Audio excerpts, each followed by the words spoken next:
Ekelezia ya Uganda esabye wabeewo okusabira eggwanga okwenjawulo livunuke ebisomooza entogomo eritubidde. Bw'abadde awa obubaka bw'amazuukira ga Yezu Kristu ng'asinziira ku kitebe ky'Obukatuliki ekikulu ensambya ssentebe w'olukiiko lw'abeepisikoopi nga ye musumba w'essaza lya Kindamitana kitaffe Dr. Joseph Anton Zwa asabye gavumenti erowooze nnyo ku bantu abali mu makomero olw'ensonga z'ebyobufuzi baddemu okusisinkana n'ab'enganda zaabwe. Avumiridde nnyo entalo eziri mu mawanga mu kyondo kya Buwarabu era Dr. Zwa n'asaasira bonna abafunye okusoomoozebwa olw'ensonga z'ebyobufuzi.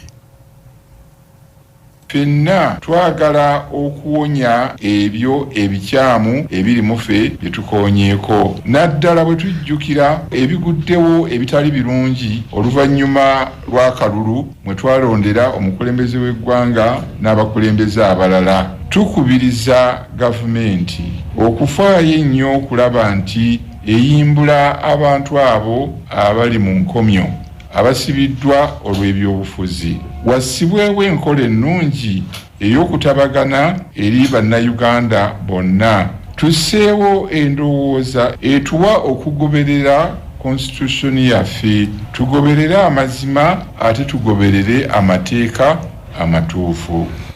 Bishop Zwa asabye abantu ba Katonda okukozesa ekisiibo kino basonyiwagane ate n'abo abaasobye bannaabwe beetonde mu ngeri y'enjawulo n'asaba enfuga egoberera amateeka naye essibwe mu nkola.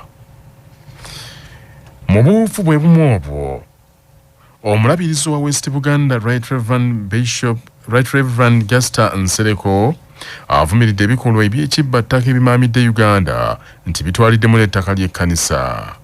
Omulabirizi Nsereko agumbudde nnyo abakwasa amateeka obutabaako kye bakola okuyamba abantu n'ekkanisa bwe baddukira gye bali ku nsonga ezifaanana bwe zityo kyokka n'abalabula nti balyekkamanye ng'akoza n'owebbwa.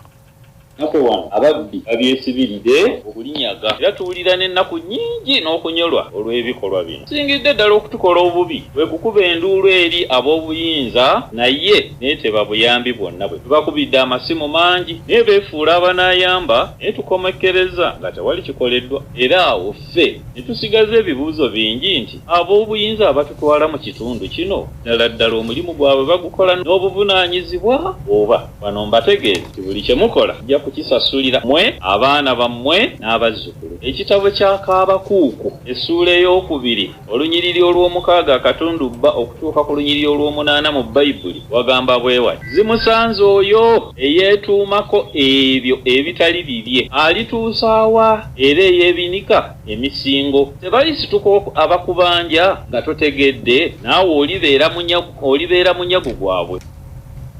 Omulabirizi Gaster Nsereko era avumiridde nnyo ettemu erikyase mu ggwanga lino n'asaba n'abavunaanyizibwa ku basirikale okuteekawo enkola ey'okubudaabuda n'okunogera eddagala ebibasoomooza kiyambe okukendeeza ebikolwa eby'okwekyawa n'okukola eby'entiisa.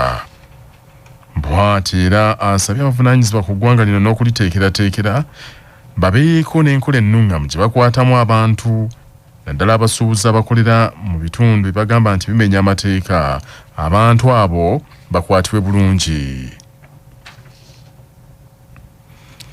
Poliisi mu disitulikiti y'e Wakiso eriko abantu 5 beggalidde ku byekuusa ku kwakana ku bbujje ne balitta oluvannyuma omulambo ne bagusuula mu nnimiro. Omutawaana gwagudde ku kyalo Bulenga ekisangibwa mu disitulikiti y'e Wakiso. Omwana omuwala ayitibwa Kitiibwa Benisa bwe yawuddisibwa omuvubuka ennaku z'omwezi 28 omwezi ogwo guwedde ogwokusatu akawungeezi ku lw'omukaaga oluwedde n'amugya mu maka g'abazadde be. Kigambibwa nti omwana oyo akawungeezi ako omuvubuka oyo yagenda n'amudyekadeeka n'amugya mu maka g'abazadde be ng'amulimbye nti nnyina amuyisa akime emmere kwe kugoberera omutemu. Akawungeezi Benisa lwe yabuzibwawe waka waliwo kamera y'omu ku batuuze eyali yateekebwa ku kikomera eyayambyeko okuzuula omutemu oyo. Poliisi ewaliziddwa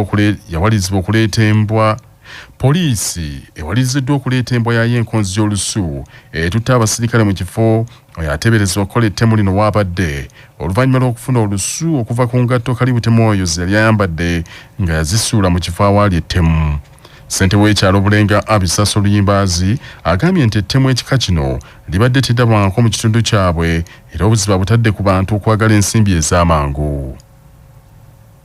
Olunaku lwe twagenza okuziika olwajjo difensi wange twali tugenda naye ow'ekyalo abapoliisi ne bagamba bakomawo mu kitundu muno era yasigaddewo ne bagenda ku scene of crime kubajjukira luli twagendayo kiro ne bagenda basangawo engatta ezaasigala. DPC yalagira nti baleete embwa ya poliisi n'abaso selective n'agamba mundeetere yeekawaala yenjagala era embwa bwe yazze bwe yawunyiza mu ngatto abasirikale baagigobya emisinde n'etambula like kilomita ng'egenda ebayisa mu lusaalu okutuuka ku kkubo eryennakuwadde okuliraana waliwo water pump we basanze abavubuka bali ku washing bay kuliko abavubuka bano ab'ebiviiri n'abalala embwa neebayitamu n'eryoka ekwata omuvubuka ayambadde t-shirt enjeru ne babatwala. Oluvannyuma bamutambuza ku kyalo ekiddako gy'abadde asibuka balinaanyeewo ne nnyina ne baaza ennyumba ye difensi yangambye baasazemu ka t-shirt akakamyufu.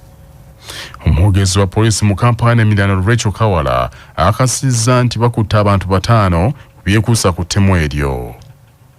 Twafuna alipoota y'okubula kw'omwana oyo nga 28 omwezi oguwedde nga ekyembi wiiki eno nga 2 omulambo gw'omwana oyo gwasangibwa mu Bulenga era bano gye babeera nga okunoonyeza kulaga nti omwana ono yabula okuva mu maka g'abakadde be nga 28 ekyembi nga 2 omwezi guno ono omulambo gwe gwasangiddwa ku kyalo Bulenga nga tuli mu kunoonyereza nga 5 be tukutte tubalina mu kaduukulu ng'era tukyagendera ddala mu maaso n'omuyiggo ogwabenyigidde mu kikolwa eky'okutemula omwana ono.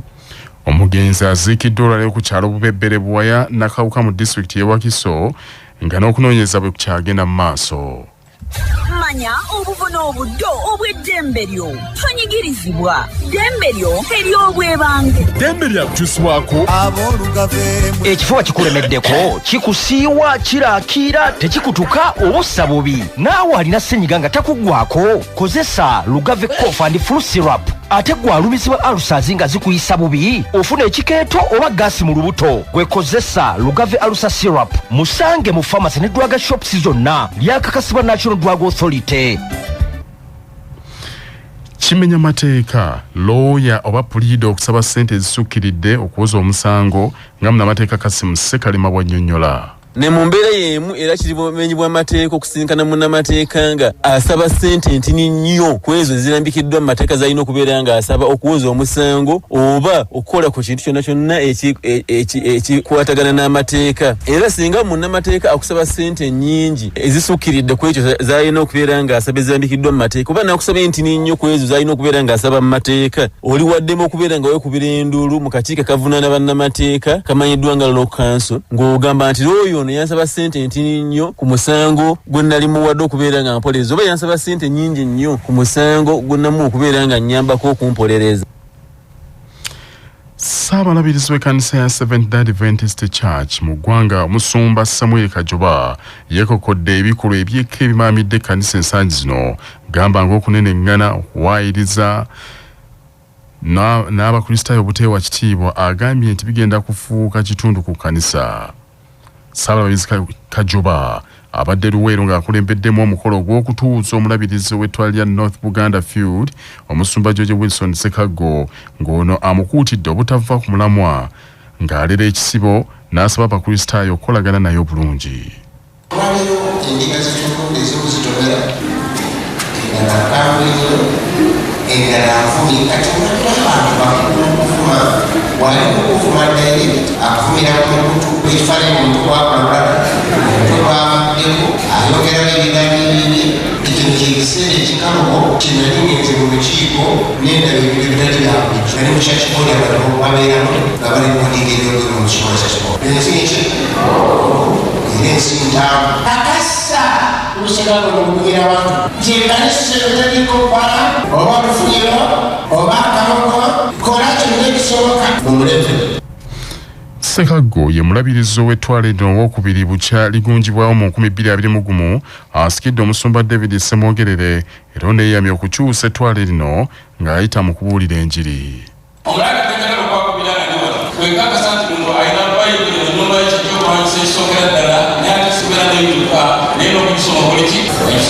All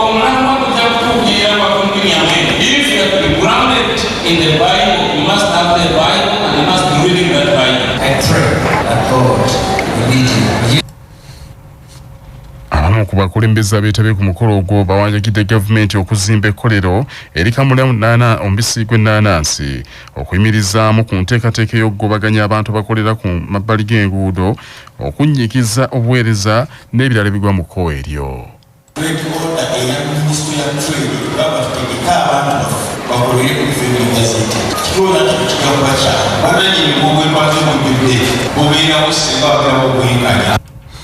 Mu kwogera kwe, Minisita omubeezi w'ebyobusuubuzi David Bahati ayozayozezza omulabizi Ssekagwa atuuziddwa olwaleero ne yeebaza kkanisa ya Seventh Day olw'okukolagana obulungi ne gavumenti n'akakasa bannaluweero nti gavumenti yakuzimba ekkolero erikamula ennaanansi abalimi bawone okudaagana.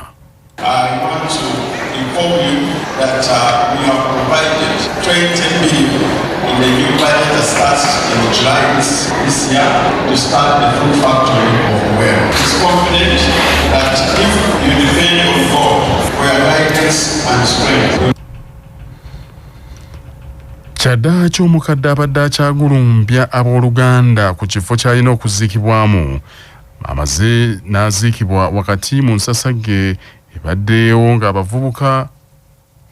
wakati w'abavubuka n'ab'ebyokwerinda. Omusasi waffe Sozi Ssekimpirwazi kaagatuwe. Ensasagge eno ebadde ku kyalo Butula Bitabago mu ggombolola y'e Rwanda mu disitulikiti y'e Rakai oluvannyuma lw'omukadde Nalooga w'emyaka 89 okuva mu bulamu bw'enseno ku lunaku olwokubiri kyokka ng'okuva n'olwo abadde taziikibwanga ng'abooluganda baganye okukkaanya nga kigambibwa nti omukyalo ono Nalooga w'emyaka 89 yaleka abaana 8 ng'abaana abana badde bagamba maama waabwe yalaama kumuziika Nakibizi mu ggombolola y'e Kagamba ate ng'abaana bagamba nti maama waabwe ateekeddwa okuziikibwa ku kyalo kino eky'e Butula kubanga abadde yafumbirwa era nga yali wa mpeta. Okuva no kunako okubiri omulambo guno kubadde gwabuzibwawo kyokka ng'olwo gubadde gukomezeddwawo aba kampuni enziise ya Reno Funeral Services ng'era bagulese n'oguteeka mu ddiiro olwo abawaka n'abakulembeze ne beevumba akafubo nga bavuddeyo bategeezezza nga enzikiriza bwe badde egaanye era nga poliisi y'e Masaka ebadde etumizza omulambo guno guzibweyo mu mochale olwo balyoke bamala okulaba engeri gye bagenda okutegereganamu ku nziika. Wabula agavubuka kategeese waje gafubutuse nga kabadde ganene nga gabiwago nga bakutte n'embyukuliza emiggo bawambye omulambo guno ne bagutwala emisinde ne bagusuula mu ntaana ebadde yasimiddwa